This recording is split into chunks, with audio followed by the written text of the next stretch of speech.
নাস্তাটা টেবিলে দিয়ে দিলাম। ছোটোটা এখন নাস্তাটা করে নেবে, তারপর আবার একটু পড়তে বসবে।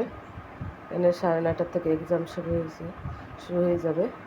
তাই সবাই দোয়া করেন যেন এক্সামটা ভালোভাবে দিতে পারে। তার সাথেই থাকেন, দেখতে থাকেন।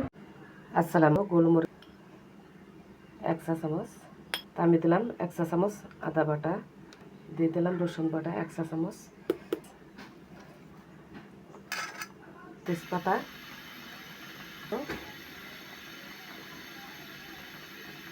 মতন লবণ, ধনিয়ার গুঁড়ো। মাংসটা আমি ভালো করে মাখাইলে মশলার সাথে ঢাকনা দিয়ে আমি সামান্য পরিমাণ হলুদ দিয়ে আমি কিন্তু বাপাই না, এই হইতে থাক।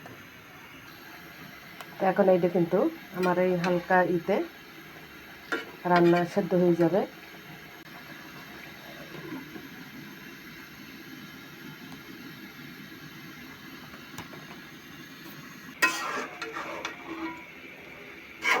পরিষ্কার করে নিই। আর তেজপাতা সাথে হয়েছে আছে 1 চামচ দিয়ে আবার আমি সেমভাবে ভেজে নিই।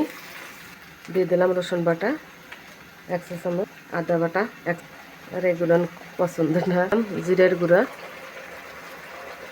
1 চা, ধনিয়ার গুঁড়া 2 চা চামচ, হলুদের গুঁড়ো 1 চা চামচ, স্বাদ মতন লবণ, লাল মরিচের গুঁড়া 1 চা চামচ, হাফ চা চামচ। আমি কিন্তু সুন্দরভাবে ক্লিন করে নিয়েছি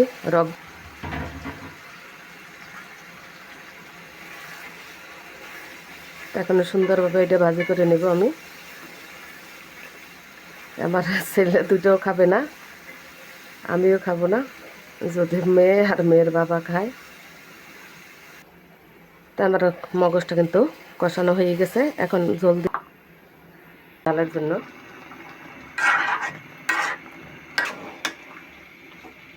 তাই পরিষ্কার করে নিই।